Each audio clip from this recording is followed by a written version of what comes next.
আমাদের চ্যানেল ঘরের রান্না বান্নায় আপনাদের সকলকে স্বাগত।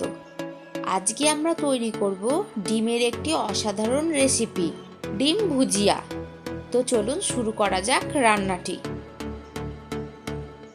প্রথমেই আমরা এখানে নিয়েছি 5টা ডিম আর একটু পেঁয়াজ কুচি, লঙ্কা কুচি, ধনেপাতা কুচি আর টমেটো কুচি। এবার একটা কড়াইয়ে কিছুটা পরিমাণ তেল গরম করে নিয়ে তাতে দেব সামান্য আদা কুচি, রসুন কুচি। আদা রসুন কুচিটা সামান্য ভাজা ভাজা হয়ে এলে তাতে দিয়ে দেবো কুচিয়ে রাখা পেঁয়াজ, লঙ্কা আর টমেটো। সব দিয়ে খুব ভালোভাবে নাড়াচাড়া করতে হবে।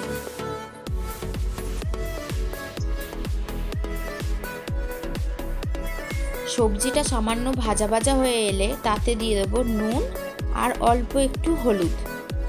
আবারও সামান্য নাড়াচাড়া করে নিয়ে এবারে তাতে দিয়ে দেব ধনেপাতা কুচিগুলো। ধনেপাতা কুচি দিয়ে আবারও খুব ভালোভাবে নাড়াচাড়া করে নিতে হবে। ওই প্যানেই এবার সবজিগুলোকে একটু সাইড করে সামান্য একটু তেল দিয়ে ডিমগুলোকে কুচি কুচি করে ভেজে নিতে হবে। আপনারা চাইলে সবজিগুলোকে তুলেও নিতে পারেন, তারপরে আবার ডিমটা ভেজে দিতে পারেন তাতে।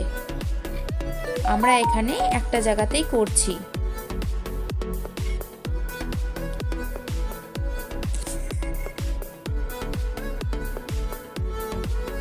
ডিমটাকে খুব ভালোভাবে ঝুড়ো ঝুড়ো করে ভাজা ভাজা করে নিতে হবে, ঠিক এই রকম।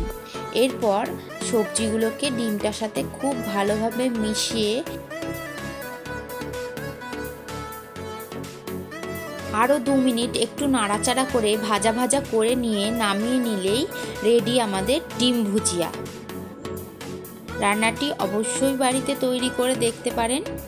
রান্নাটি ভালো লাগলে লাইক করবেন, শেয়ার করবেন ও চ্যানেলটিকে সাবস্ক্রাইব করবেন। ধন্যবাদ।